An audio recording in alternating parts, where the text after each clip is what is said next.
To change your life, how to stay grounded. This is part 2. Welcome in, like, share, and subscribe. We're going to get into part 2 of how to meditate and what does it actually do for you and where you can do it. So in part 1, we'll just do a quick review. We went over like some tools that we can use, like ear thingies and eye thingies to block out noise and light, how to use an electric candle, incense, sit on the floor, comfortable clothing, not having to use the bathroom or be hungry or thirsty before you meditate, and basically just trying it on, putting it on the meditation hat and just trying it out. So how did y'all do? We're going to get into part 2 now. So part 2, we're going to get into, you have your music selection if you like music. You sort of have a place, and you're going to start doing this for 15 minutes. Let's just try 15 minutes, y'all. So you're going to do your 15 minutes. You can set a timer if you want. You can play it by ear and just go with the flow and not set a timer. I did, but it's to each his own because I didn't know what I was supposed to get out of meditation. I had no idea what I was doing, but I was just following my intuition and my higher self that was guiding me to learn. So this I did set a timer. And so a lot of you know that in the beginning, we went over in part 1, that, you know, the downloads start happening, like you got to go make dinner, you got to feed the dog, the kids need picked up, all of that stuff starts to play out in the beginning of your meditation. You don't want to include that in part of your 15 minutes because that could take 15 minutes depending on how much busyness you have going on upstairs in your mind in that day. So I set the timer for 15 minutes, but I didn't set it until all of that came out. To each his own. You don't have to set a timer. You can set a timer. You can set a timer before you start, or you can set a timer in the middle. It doesn't matter. There is no right or wrong. It's just another tool for you to allow yourself to know that you're not going to worry if you're going to miss picking up the children from school or be late for work because you fell asleep during a meditation. So that's why I set the time, because I wasn't really sure what I was supposed to get out of it or anything. So I did set a timer. Okay, so we have our music. We have our place that we like to meditate, an outfit or a song that we like our eyes covered or we don't, and we're learning to breathe and scan our body 3 times a day and doing our 3 deep breaths when we begin to meditate. So we sit down. This is part 2. We sit down, we close our eyes, we have music, no music, timer, no timer, closet, no closet, outside, it doesn't matter. And you're going to focus. And you're going to let that all flow through. Make the lunch. Got to go pick up the kids, let the dog out, let it all flow through. It's going to come through you. You're going to notice it and let it go. The next one comes through you, and it's just going to keep coming. Let it flow. Don't be like, because I did. I was like, I ain't going to be, I don't want to think about like going to have to feed a dog. I want to meditate. Like, I want to just let it go. Let it flow. No control here. We don't need any control here. We're just going to let it flow. It's all learning. We're not in a rush. So when you, I'm going to turn the music down a little bit. The, that flow of what you have to do today or what you have to do later will eventually slow down. And then the next step, you'll wake up and you'll be like, did I meditate? Did it happen? Did it happen or not? I don't know. I fell asleep. You'll wake up, your alarm went off, and you've been asleep the whole time. You have no idea. All you remember was like, oh, I got to make dinner. And then you wake up and you were asleep.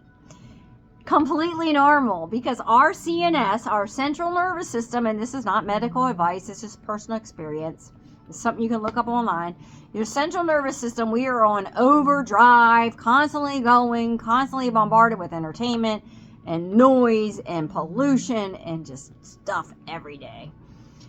So our central nervous system is like, yeah, meditation, peace, we're going to sleep it out. And the first couple months, first couple weeks, or the first one time, you might fall asleep, and it's okay. And then you might not fall asleep for a while, and then you'll start falling asleep again. It's your body's way of adjusting. It's adjusting to you being calm, to you being centered, to you breathing. And it is amazing. So you will got your sleep on. If you wake up from your sleep, or if not, you didn't fall asleep when you're getting into meditation after all the day drama and the night drama, what you got to do tomorrow drama stops. You could start seeing things, y'all. You could see places. You could see memories.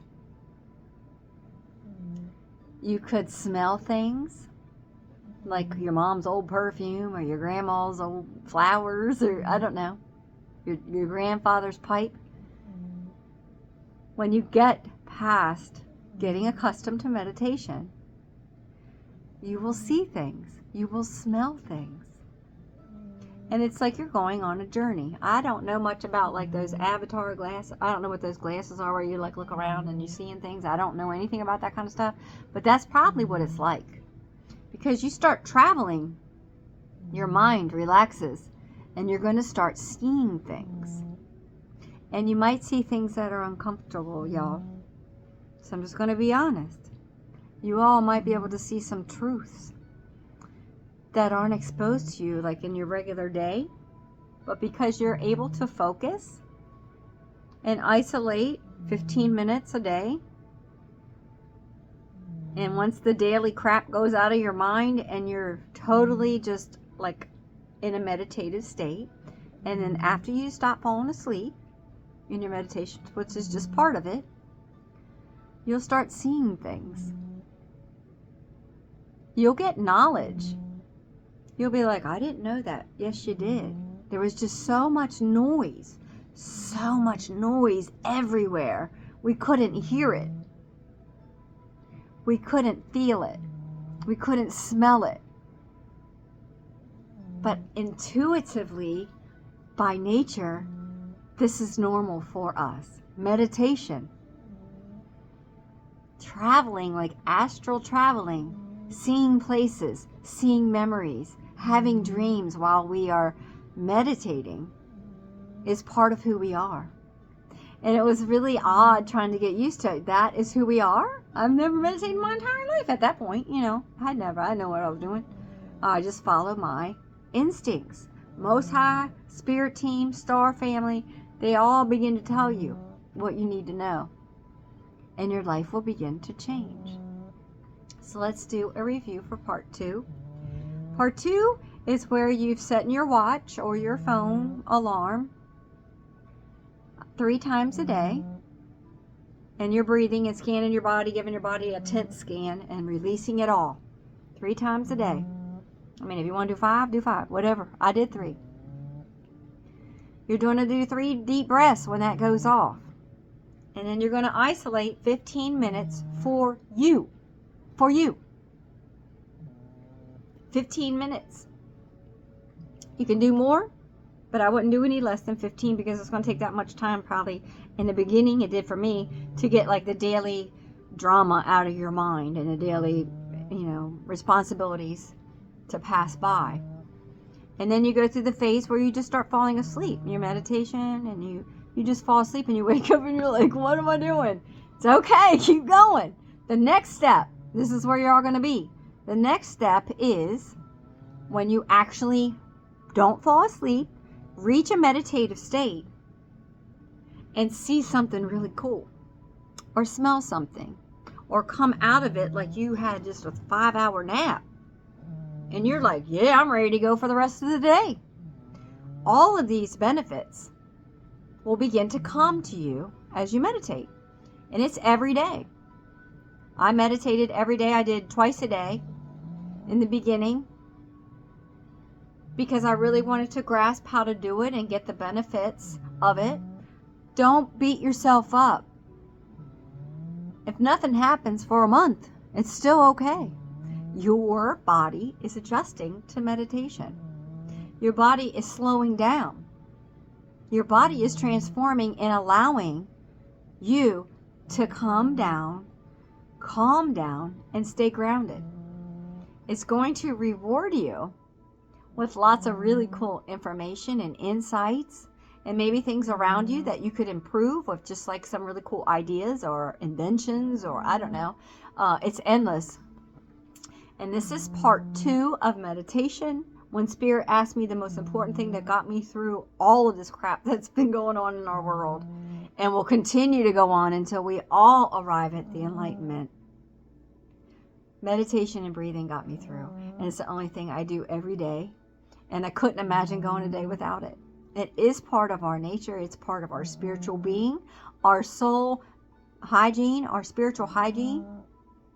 We're just learning to do it now.